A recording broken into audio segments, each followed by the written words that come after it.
Hey, what's up guys? Welcome back to my channel. My name is Leo, channel Levitate Style. Back again with another Finance Friday happy hour video. Before we get into this video, please follow me on Instagram at Levitate Style. I post daily men's fashion and travel content there, so follow along. Also, hit that subscribe button. We got new style, sneaker, and now finance video on this channel every week. All right, before we get into this week's question, a quick intro about me for those who are new to the channel. I'm Leo Chen of Levitate Style, a men's fashion and travel influencer based here in New York City. I am an Asian immigrant and I'm the first to attend college in my family. I study accounting and I've worked at Morgan Stanley and Barclays Bank. Levitate Style was started in 2014, 5.5 years ago with my girlfriend Alicia as a creative side hustle. Since then, we've both quit our full-time jobs and have become full-time content creator.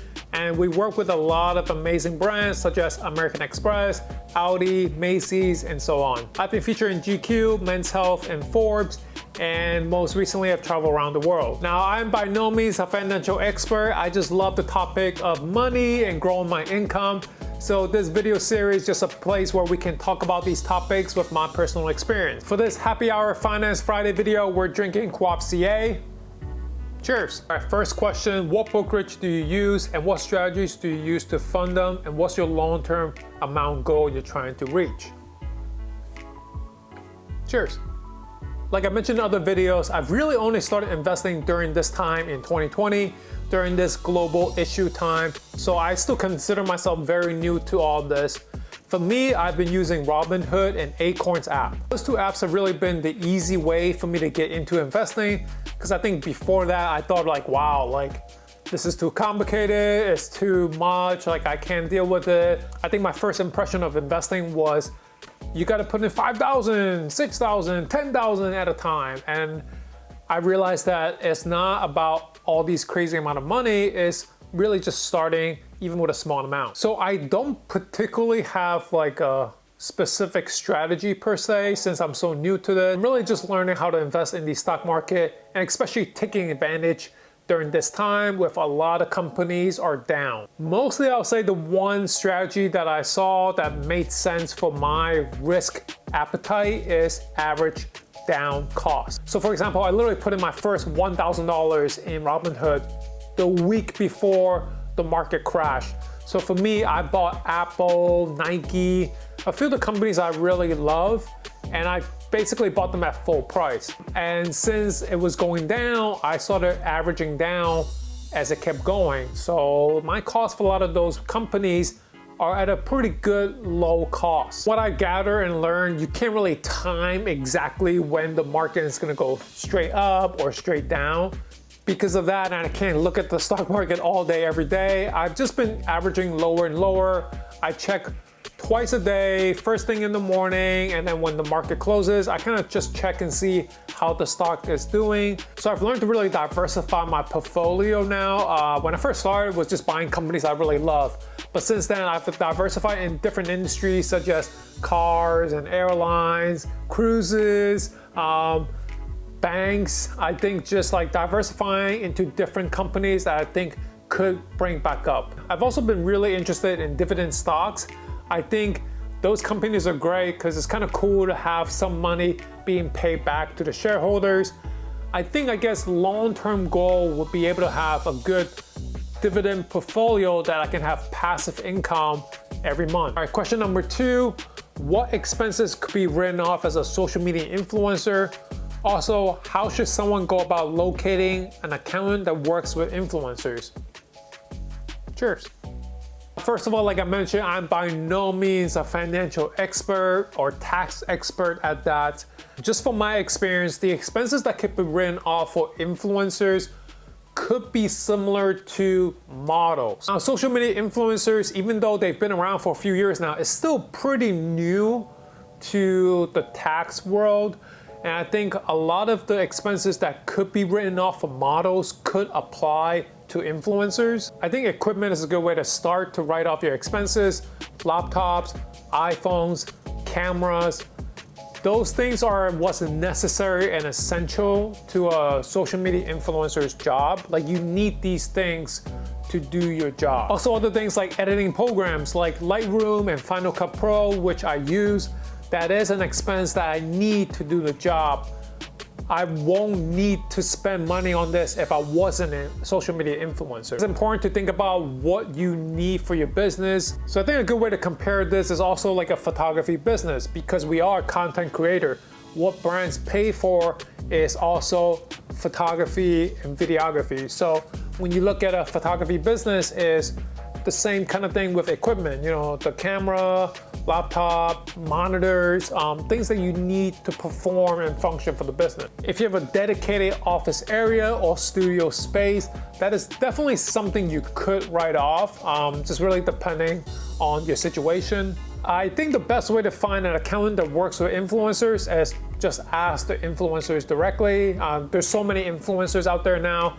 I think simply just ask like who their accountant is, who do they work with. And also influencer agencies will probably point you in the right direction, because I obviously work with a lot of influencers and models, and those all probably have their own accountants. All right, question number 3, budgeting for travel. I love this topic because I think a lot of what we do is saving money so that we can travel more often. All right, so I've really thought about this and I have 4 quick tips for you guys. Number 1, like a lot of things, save money where you can. So obviously this is related to travel, but it could be something else as well. Prioritize what you want in life and save money from other things. So when you prioritize what you want, you can then set up a goal.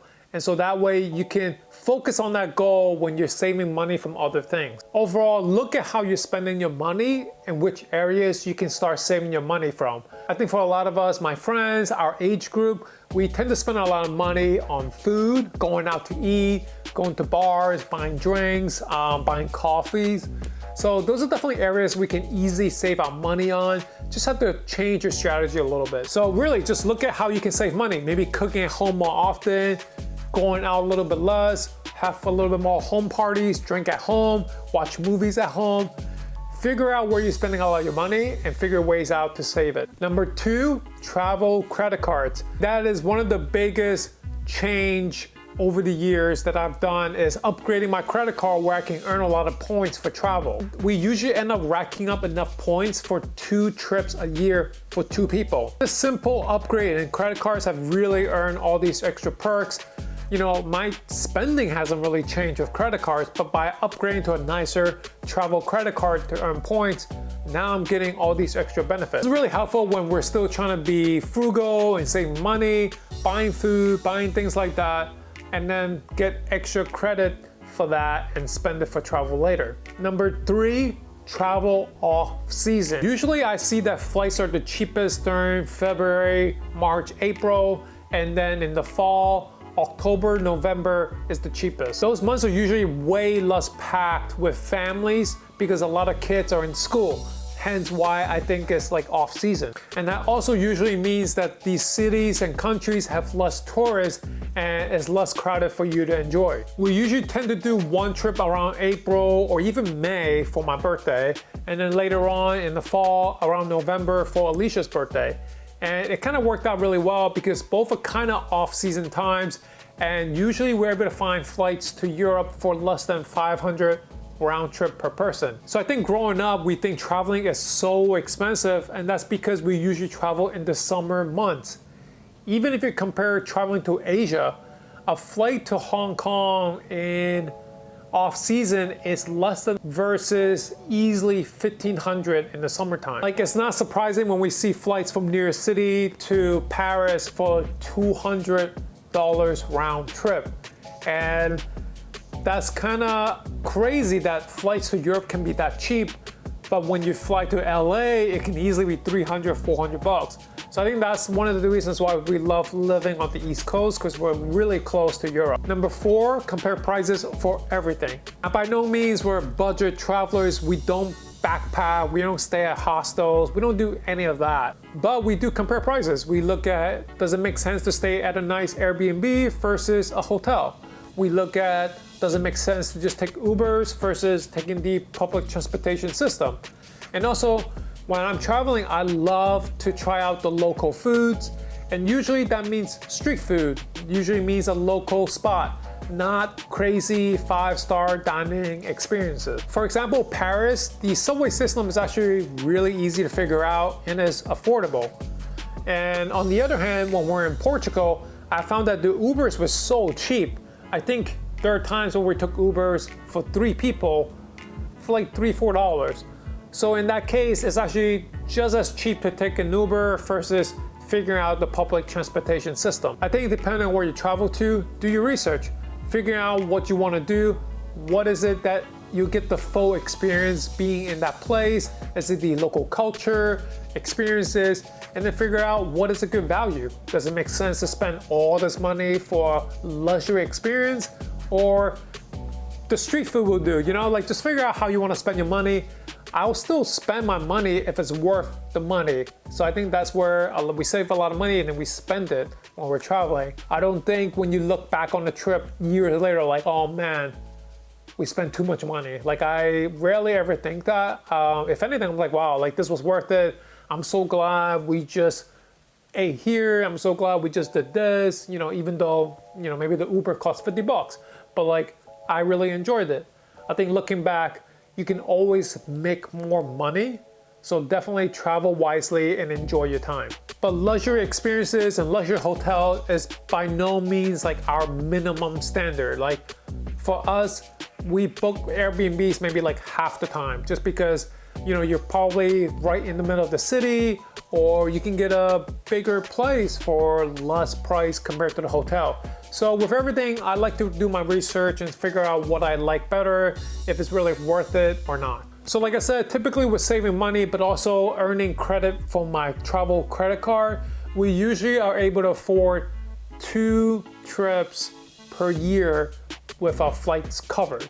So that makes it really great, especially for example, like last year, you know, we were thinking about saving money, but then, hey, we have travel credit. Why not do a little birthday trip to Europe? And obviously we didn't regret it. It was awesome. All right, so there you have it, guys. Another Happy Hour Finance Friday video in the books here. Hope you guys enjoyed this video. Let me know in the comments if you guys have any questions. Let's keep this conversation going, the discussion going. I love talking about this. Please hit that like button, subscribe to the channel if you guys haven't already. Thank you guys for watching.